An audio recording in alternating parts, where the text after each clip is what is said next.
Live from the Ingalls studio. I can't wait to play with myself every day. The Sportsocracy. Damn the devil to hell! Let the big dogs eat! Let them on the field! Come get you some of this. Fire them cannons! By golly, put more powder in those things. He couldn't take any more disappointment. Oh my God. The Jets killed him.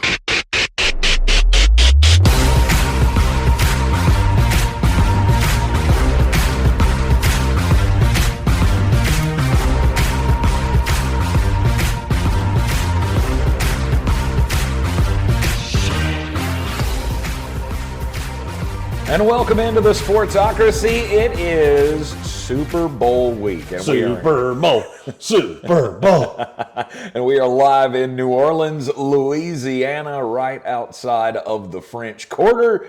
Welcome in to the Sportsocracy on ESPN Asheville, 92.9 FM, 880 AM, and 1400. Heard everywhere on the iHeartRadio app. Seen everywhere on YouTube. Jeremy? We should probably get something out of the way before we get too deep into this. If you're watching us on YouTube, we're not actually here. The schedule in New Orleans is, how do I put this delicately? It's a little intense. So we're actually recording these. So we're not really live. Yes. But we are live from New Orleans. Right now we're with the Chiefs. Yes. I'm trying to remember the schedule. It's a lot. We were up doing this until like 1 o'clock this morning. We slept a little bit. Now we're recording it so that everybody can hear our lovely voices. We can tell you of all the things we're doing. But if you super chat, we will not be able to respond because it's all a figment of your imagination. We'll plan on having some live content throughout the week. We will, and most of it will be either on site or you'll be able to find it on the socials. If you don't follow us on social media, now is a great time to do it. The schedule's just so intense that we don't want to miss things for you. Mm-hmm. So the fact that we do our show from noon to 3, which is 11 to 2 here, is right in the bulk of the day. And we found that out on Friday. And we kind of had to scurry and go, how are we going to fix this? This is the best solution. This is the best solution. We will bring you all the sights and sounds that we can from Super Bowl week here in New Orleans. Things kicking off tonight with the opening night festivities, as we'll all be at the Caesars Superdome. Yeah, I'm gonna put on my birthday suit and jump around. Let's go. No, we're not doing that. We're not birthday suiting. I mean, I think I should. I don't believe you should. I do. I don't think Saquon Barkley or anybody will appreciate that. I think Nick Sirianni would appreciate it a lot. That dude doesn't like me at all. So, but yeah, it's very surreal to be here. It is. It's very surreal to have one of these. Hey. We get to go do stuff. Yesterday, when we had our free day kind of thing, we just hit the streets. I went walking around the neighborhood, man. It is. Let me tell you this: anybody who's concerned about security, you should be staying where we are. We are in the safest city on the planet. I'm pretty sure there is an armored tank outside our house that is ready to take us and anybody else with one of those little blue placards anywhere we want to go. Yes. We are in the safest city on the planet, I believe. It's also a beautiful city. Have you ever been here before? I've never been here before, and it is fantastic. It's everything that I hoped it would be in my mind, because I'm a nerd. You're a nerd when it comes to draft stuff. I'm a nerd when it comes to architecture and things, and I love that old school architecture that's mixed in with the new architecture. This city is fantastic, and it's much cleaner than I thought it would be.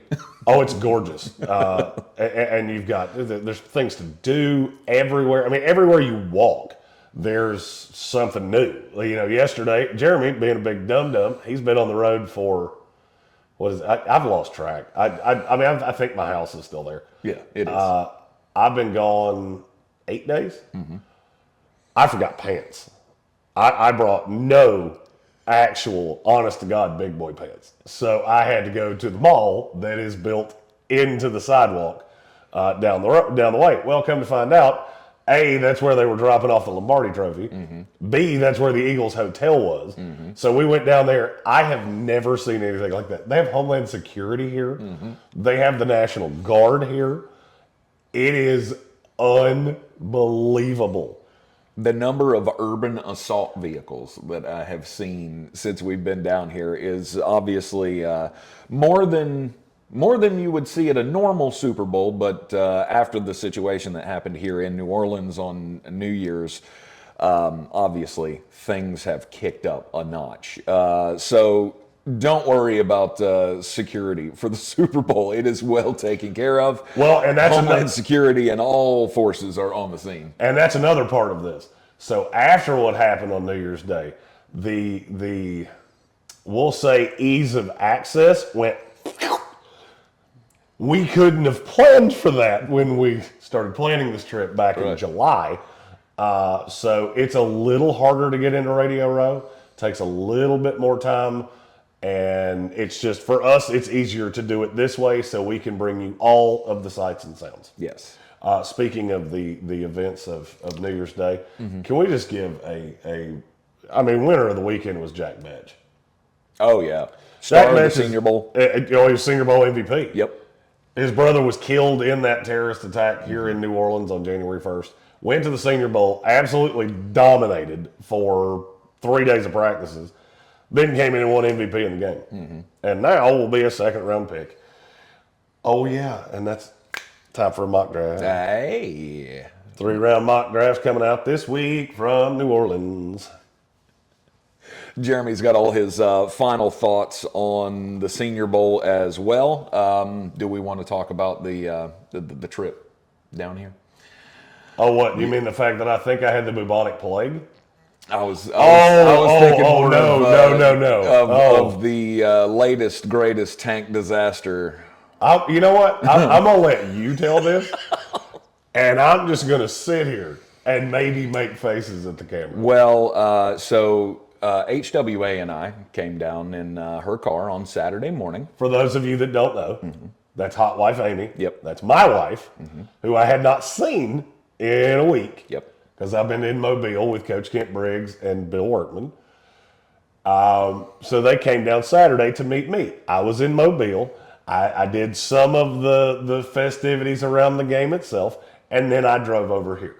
So I'm in New Orleans at probably 3 Central, just hanging out, waiting for Cantankerous and HWA to make their appearance. And we were making great time.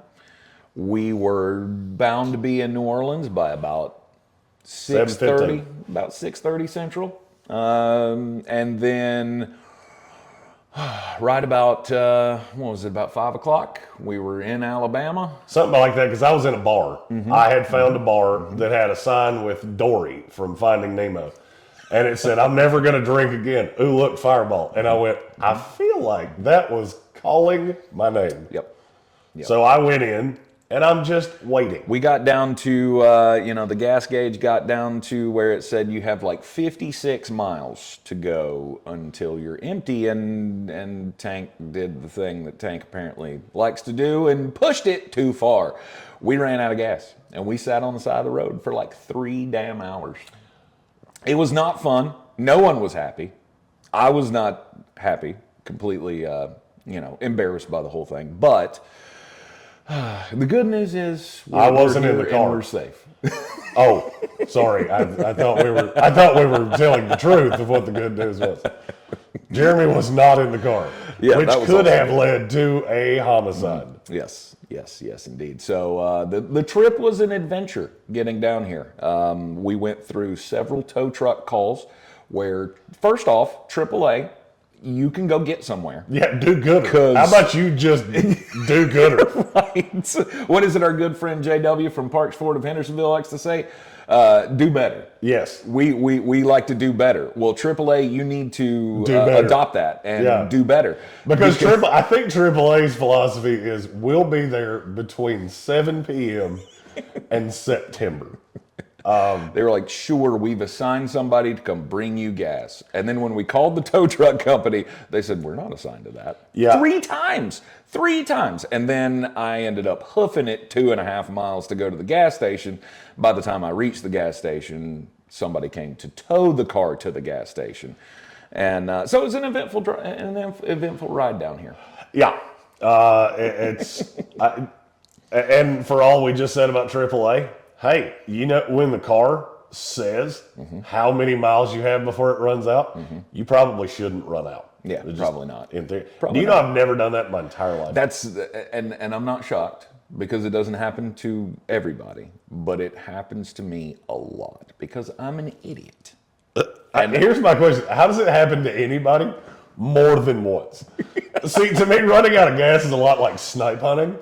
If you do it more than one time, I'm going to judge you exponentially harder every single time it happens. When I called my wife and had to tell her that we were stranded on the side of the road, I texted her and I said, hey, honey, I did that thing. And she said, what are you talking about? And I said, yep, we ran out of gas. And she went, this is now 2 hands. Like, you can count the number of times I have run out of gas on the side of the road on 2 hands since I've been married with my wife. And it happened at least a couple of times before that. Tank, I'm going to say this as nicely as I can, and I mean it. NASCAR drivers should not be able to count on 2 hands the number of times they have run out of gas. And they push gas for a living. Look, I do a lot of things fairly well in my life. That's not one of them, okay? I'm a great driver. I just do not follow the gas gauge well. I will guarantee you moving forward, when you're driving one of the Greene machines, you will do it gooder. Yes, I will. We will all strive to do gooder. And I think that's the important lesson for sure out of Super Bowl week is we all need to strive to do better. I will strive to do better.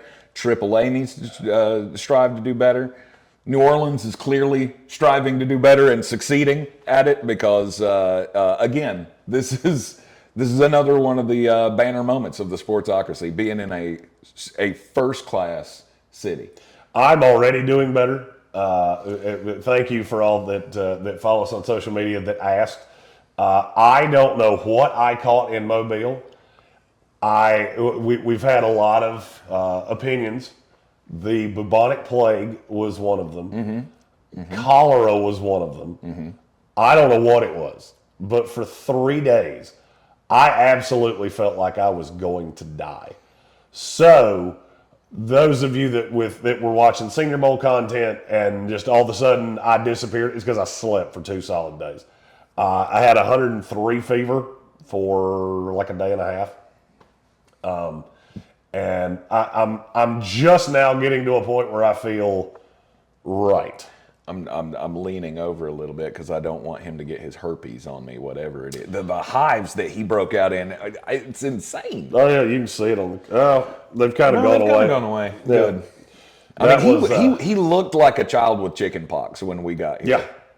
Yeah. I don't know what happened. Yeah. It happened to Bill Workman. It happened to Coach Kent Briggs. I think I got it the worst of the 3. I think it was a mixture of heat exposure, and because there's no doubt that's a heat rash. I mean, I'm a fairly fair-complected individual that I've been down this road before, but what it was accompanied by, I don't know, and I don't ever want to encounter it again. But Monday, the Super Bowl, I feel pretty good. I will feel better every day, and by the end of the week, I should be cooking with petrol. Yes, indeed. We're getting stronger every day, striving to do gooder. Lots of festivities here in New Orleans, Louisiana to get involved in for the Super Bowl.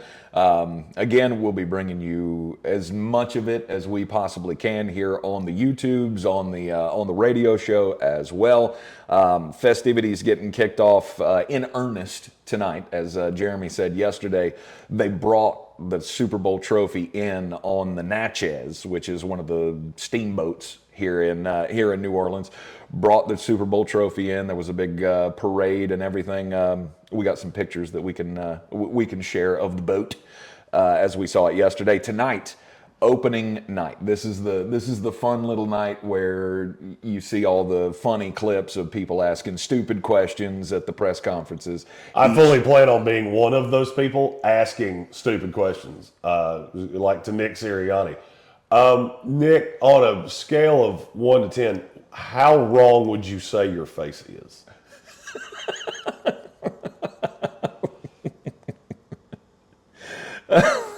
There is a running bet right now of does Big Dom punch me in the face before this is all said and done? Yeah, I'll say he probably will not. He will want to. I've eaten like 500 calories in 4 days. I think I would break into dust at this point. So I'm going to do my best to preclude that from happening. Right. The Philadelphia Eagles and the Kansas City Chiefs in Super Bowl, what are we, 59? 59. Wow, I'm old.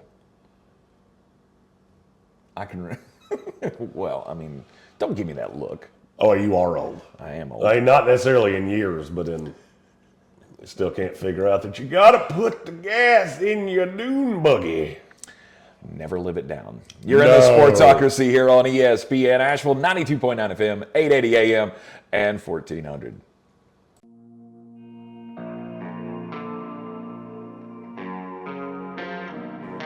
And welcome back into the Sportsocracy here on ESPN Asheville, and of course all of our faithful viewers on YouTube. It is Super Bowl week here in New Orleans, Louisiana, Super Bowl 59. And Jeremy is asking me, what's the top story of the day today in football? Well, seeing as how we're still in the dead week and nobody has anything to talk about with, interviews from players until tomorrow after the opening night ceremonies tonight, the number one story in the NFL right now is either coaching changes, which we will get into later in the program. So you guys got a new coach. We got a lot of staffing happening. Yep. The Jets have basically said, you know what? We're going to find every coach that's ever coached anything and see if we can throw them on a staff and make it work. We'll be talking about that, but then, of course, there was the pivotal game in the Pro Bowl games. The NFC, for the third year in a row, beating the AFC in games that no one cared about. Okay. I'm going to, this is a sweeping declaration. In a country that gave us Joe Biden, the Pro Bowl games are the dumbest thing we still do. Beyond a shadow of a doubt. I watched the skills contest.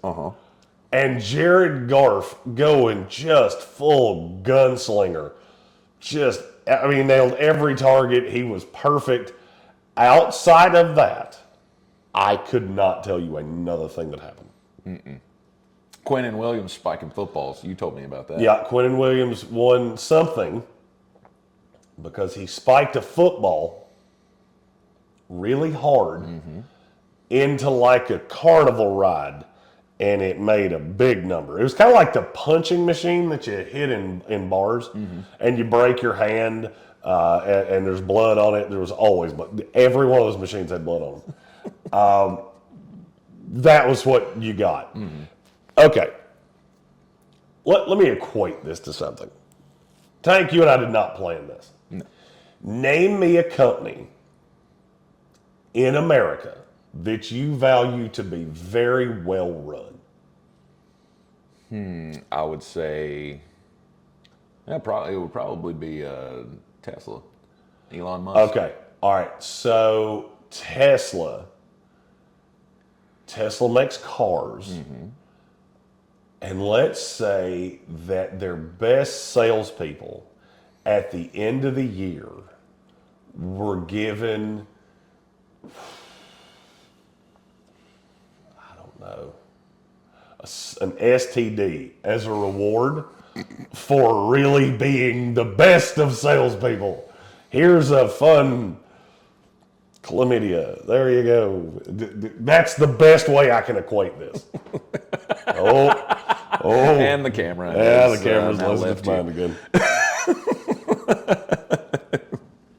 It's the dumbest thing on earth. Like, I remember us having the discussion of, we don't play actual football, right? We're playing two-hand tag basically in most of these Pro Bowl games. So why do we even do this? The only thing that we're really interested in, or have ever been interested in as far as the Pro Bowl goes, were the skills competitions, right? We all talked about how we loved the quarterback challenge and stuff when we were kids. But that's the solution. I say this every year.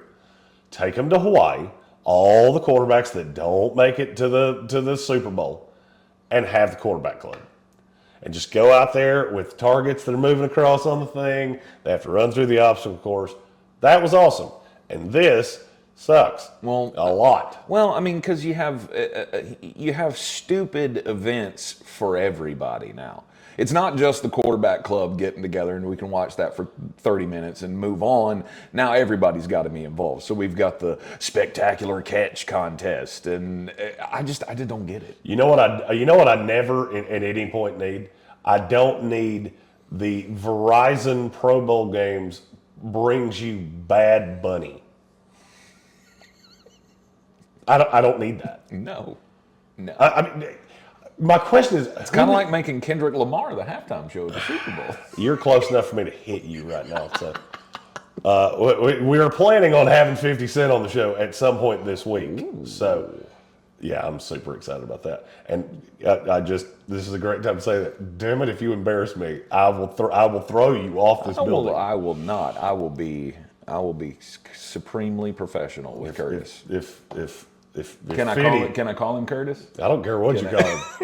As long as he understands we are two completely different people, so he and I can be best friends, and we can make fun of what a dork that doesn't put gas in cars that you are. Yeah. I'm fine with that. Absolutely. Yeah, he's doing some really cool stuff. We're hoping to have that for Wednesday.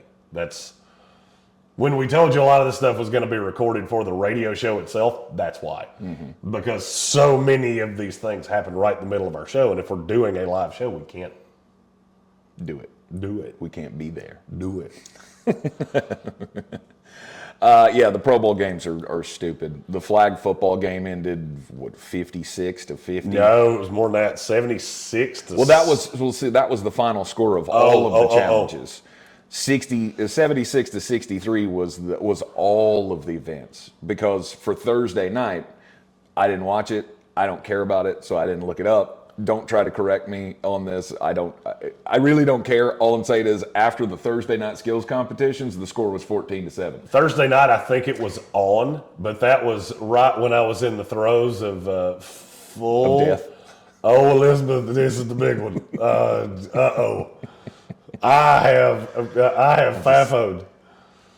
I guess you got to be young. I hope it works for the younger generation, but it doesn't. I mean, maybe. Well, do you think 12-year-olds are watching this going, "Hey, dear Goss playing flag football"? I mean, I'll be honest with you. I was that age when I was watching the quarterback challenge. So maybe but the quarterback challenge was cool. This is like everything else that gets millennialized. You take something cool and you make it a turd. Mm-hmm. And I'm tired of it. Just give us something that's enjoyable to watch. There is nothing about that. I chose to watch the Shrine Bowl game over the Pro Bowl skills competition. Mm-hmm. I don't care about football players playing dodgeball. I don't either. It was cool one time. The first time they did it, I remember watching it and thinking, this is cool. And then after that, the novelty just went away. I will say this. Quentin Nelson in a regular T-shirt looks like a guy that has carried the same metal lunchbox to work with the same bologna sandwich in it since the Reagan administration. Mm-hmm. Jared Goff in the Pro Bowl game, he was the MVP. He was 10. Where do you think he puts that trophy? Does he put that over his toilet? No. That's where I'd put it, for sure. Yeah, well, maybe he does. I would. I would try to open cans with it or something. It's just like a kitchen utensil now. Use it as a bottle opener. Right. Just hit it. It's the only thing that trophy is good for. He was 10 of 11 for 126 yards and 3 touchdowns in a flag football game. I don't feel like you're doing stuff. I bet you that flag football guy can do that. You know, the Olympic flag football guy. I bet he could do better than that. For sure. It's brutal. And every time I see that, all I can think about is, hey, we're going to put football back in the Olympics, but we're going to do it that way. And let's not. Mm-mm. I mean, I get it. Mike Evans wants to be a part of it. Tyreek Hill wants to be a part of it. I don't care because that's terrible. If we had 12 American teams in the flag football competition, I think maybe I'd be interested. The NFL is just not football itself. The NFL is just not a sport that lends itself to things like this. Mm-hmm. I don't know if you remember this. I always thought this was one of the low-key, really, really cool events that we got every single year. At the Final Four, and they may still do it. I don't watch it at this point. They would have a 3-point shootout for the men and the women, and they would have a dunk contest. Yes. And I thought it was a great event. Mm-hmm. You can't do that with football. No. It's a contact sport. You know, it's fun to watch Jared Goff when he did something special, and he did do something special. Yeah. I think he was, 11 of 11? Mm-hmm. But outside of that, it's just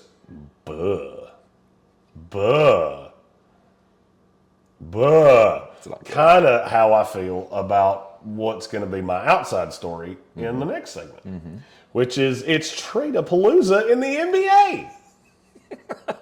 Big things are happening. And again, I'm not sure anybody really cares. That's the whole reason I'm telling this story is basically we just had the equivalent of Peyton Manning getting traded for Phillip Rivers, and none of you seem to care. You're in the Sportsocracy. This is ESPN Asheville, 92.9 FM, 880 AM, 1400.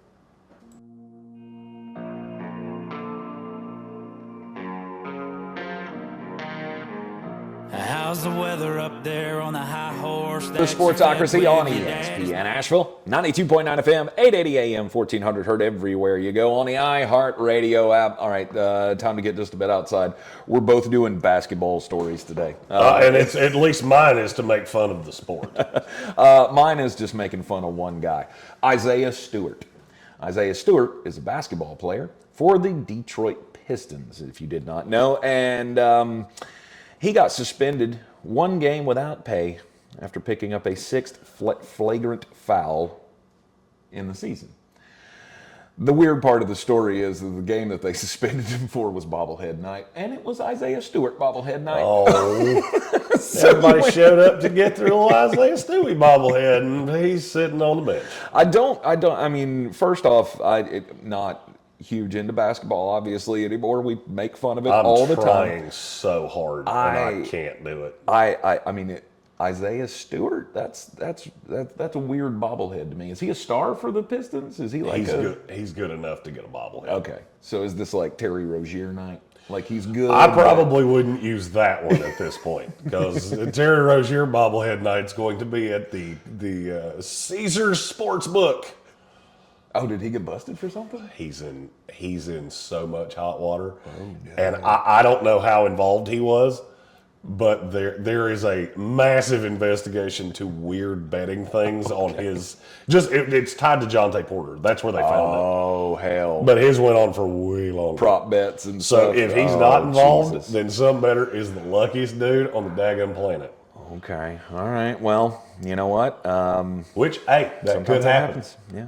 For saving myself from all potential lawsuits. That could happen. Isaiah Stewart had to give up $50,000 because of the suspension and the fine from the league and missed out on bobblehead night, his own bobblehead night. It's never good.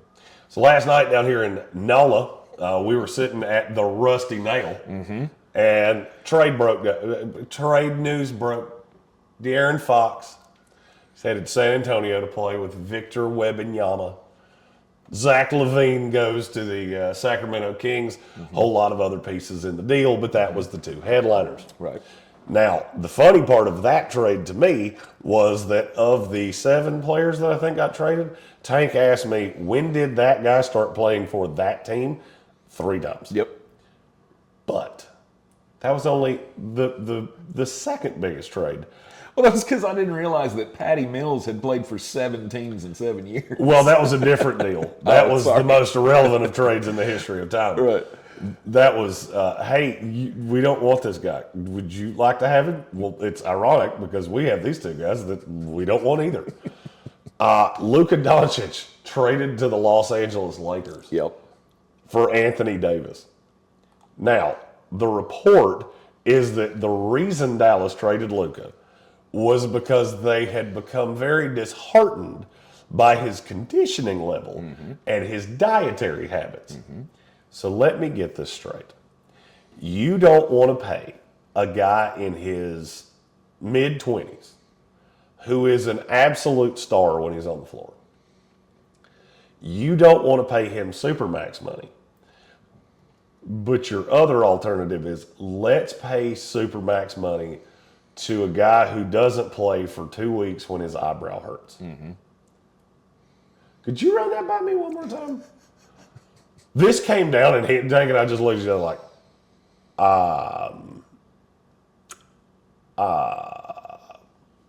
Why? and now you have LeBron and Luka, 2 ball-centric players. That's going to work out great. Did you hear that LeBron heard this while he was eating dinner with his family? I did not. They did not clue him into anything. He was sitting at home and went, "Oh, really?" Well, that is, I mean, That's solid. I mean, part of me feels like that is the way that this should go down. Like LeBron's at an age now where the franchise should be making decisions without him. I disagree with you. You're wholeheartedly. Really? Yes. I mean, he's gonna be gone in a couple of years. Now, I don't want you to misunderstand what I just said.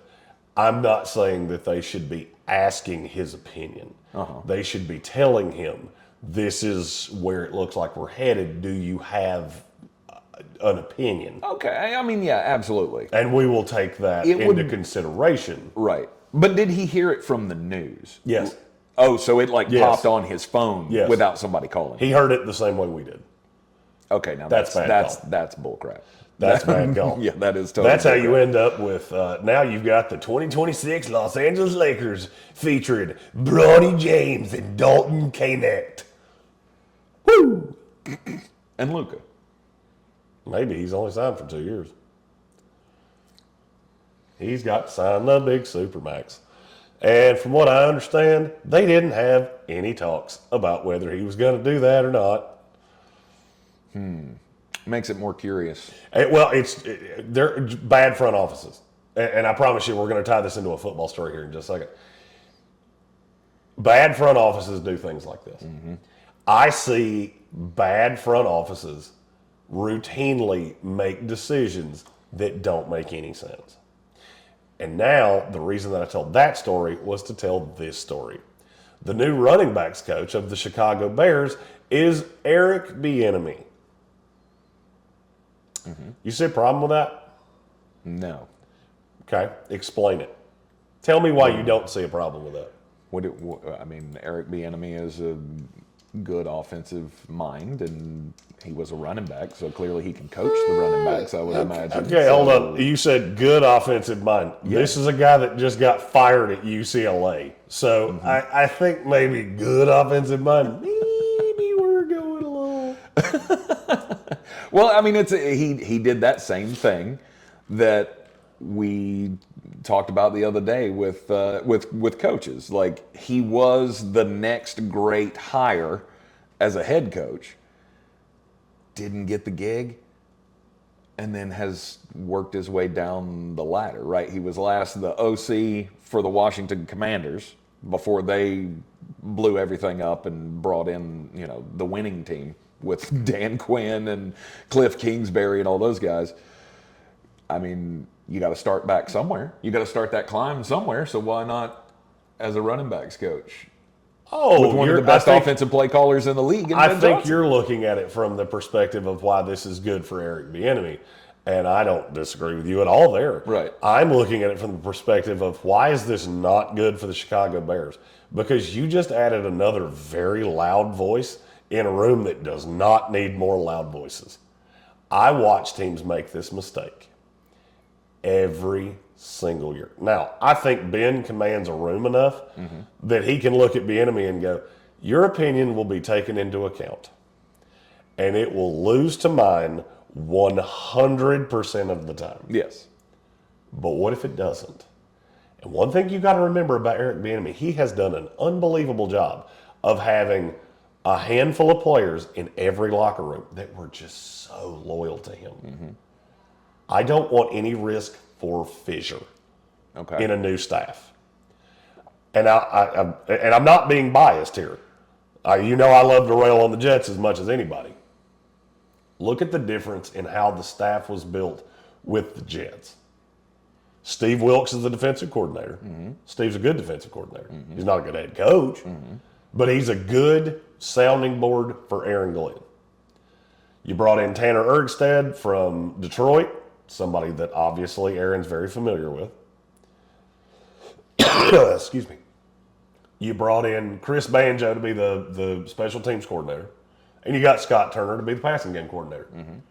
Do you hear any dissenting voices there? You hear anybody that's going to lead you astray from Aaron Glenn? No. You know what you heard?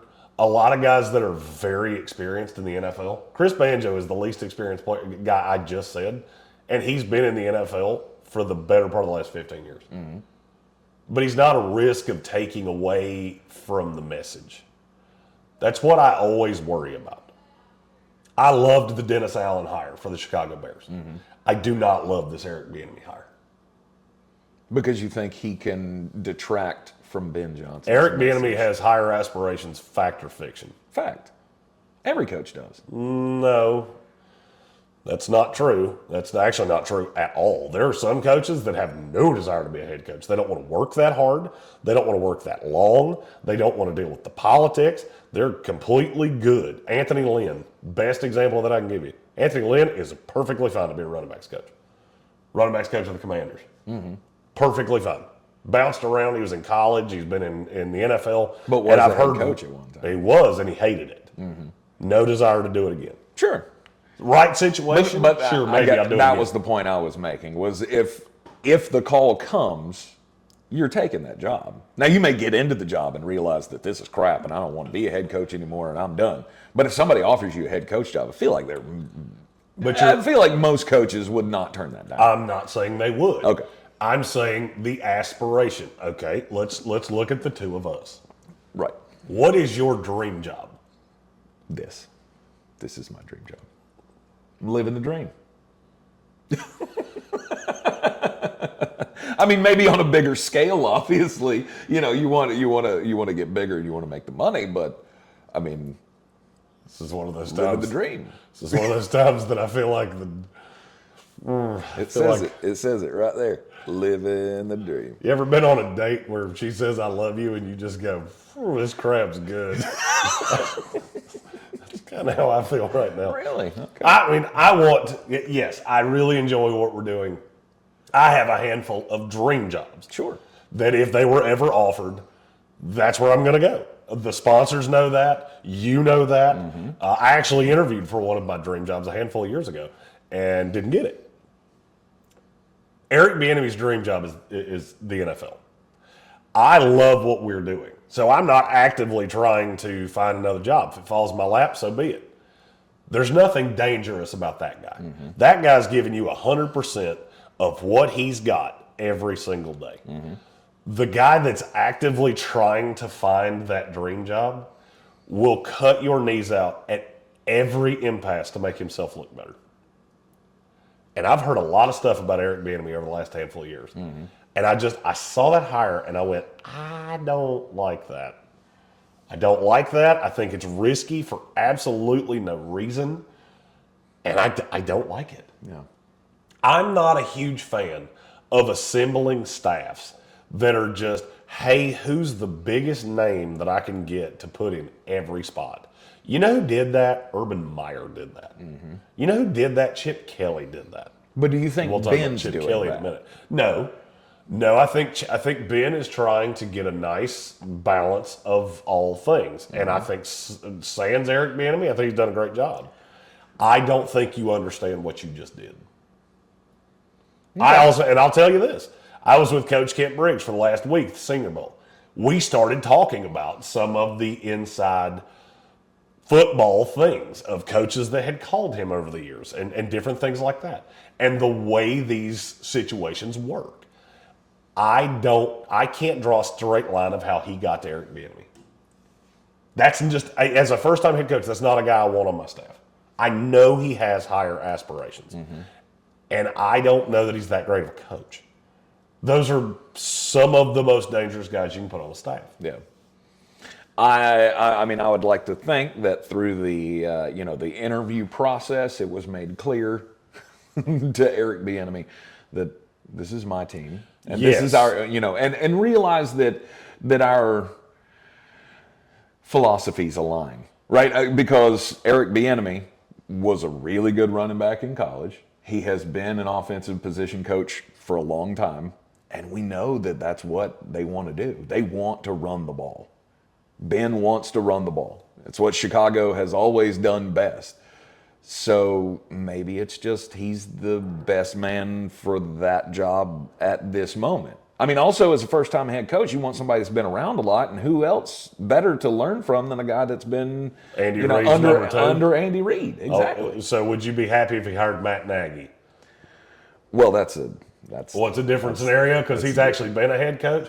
Matt Nagy at least convinced somebody to give him a head coaching job. Eric Bieniemy went into every interview he has ever done and absolutely bombed it. Yep. I'm good. This is just one of those risks that I don't have to take. It's like, if you're on a road trip and you have 50 miles left in the tank, this is a risk that I don't have to take. I can stop at this gas station right here and just fill it up. You put Eric Bieniemy in there and you're sitting on the side of the road having to walk 2.5 miles trying to find gas. Look, I admire his passion. His brain may not function like other people's do. You never know. You never know. The only thing that I've ever heard about Eric Bieniemy that made me rankle was all the stories of the contentious relationship that he had with some players. Yes. Like when Shady McCoy came out talking about how awful Eric Bieniemy was and would just, berate the players publicly, or not publicly, but in the locker room and call guys out and single guys out and create that. Maybe he's learned from that. Well, and I guess that's my point is, all right, so all of those things. This is not new information. Why would I risk this? Mm-hmm. This is my one slice at the apple. Why would I do that? A guy that historically has had players he really liked that would run through a wall for him, had other players that absolutely hated him. Why? Yeah. That's the thing I can't wrap my head around. Yeah. It's kind of like the new offensive coordinator of the Las Vegas Raiders. We saw that drop yesterday, and both of us just kind of went, Chip Kelly, huh? Mm-hmm. Mm-hmm. Chip Kelly with Pete Carroll. Does that feel a little clunky to you, or is it just me? Why is that clunky? First of all, I've never seen Chip Kelly do anything in the NFL that made me feel like he was a legit anything. Well, I mean, so his first stint with the Eagles, right? He went to the playoffs one time. That offense was really good, though, wasn't it? That offense could have been coordinated by Elmo, the little red thing from Sesame Street, and it would have been at least passable. Okay. I mean, I feel like the offense was good. He was the head coach, though, and they weren't winning. So, and then he went to San Francisco, and that really didn't go well at all. Maybe he's an NFL coordinator. We talk about guys who are coaches, who are not head coaches, but they're great coordinators. Maybe he will be a good OC in the NFL. Do Because you we've never believe seen that? him in that role. Do you believe that? I don't have reason enough to doubt it. Or I doubt it, but I don't have reason to hate. I was about to say, you want me to give you a reason? Because I can. In terms of yards, the 4 years that he was in the NFL, here's where his offenses went. Okay. 2nd, 5th, 12th, 31st. If that's evolution, he was going to have an XFL team in year 5.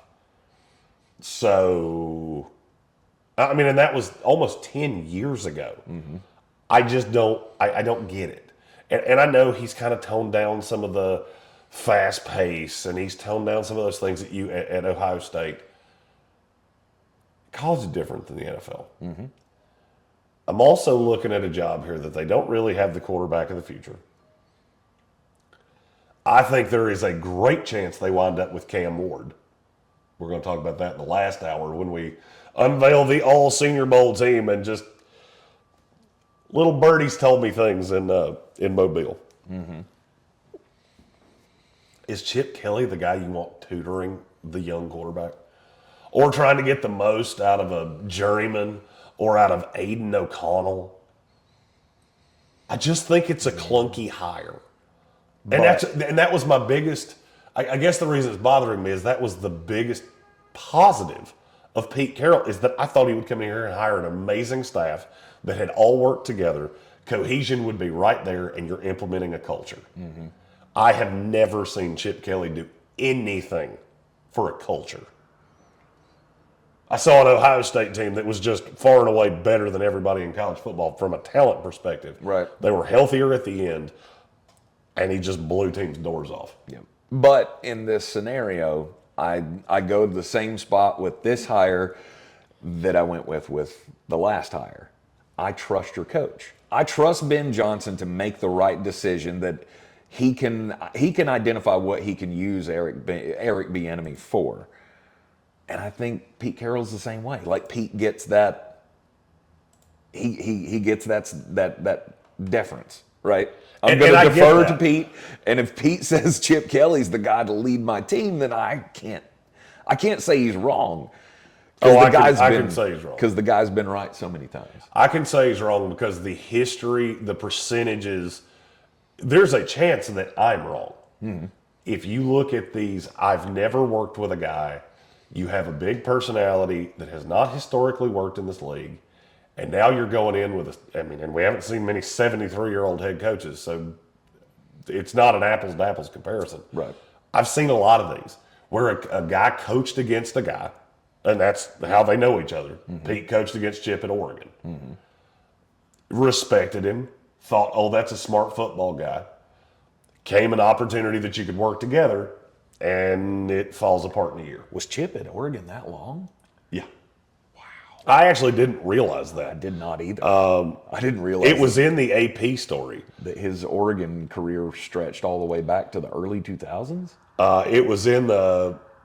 Oh no! My bad. Their matchups were when Pete was in Seattle and Chip was in San Francisco. Okay, that makes way more sense. Sorry, because I was like, he was really. I saw that Carroll was 3-0 against him.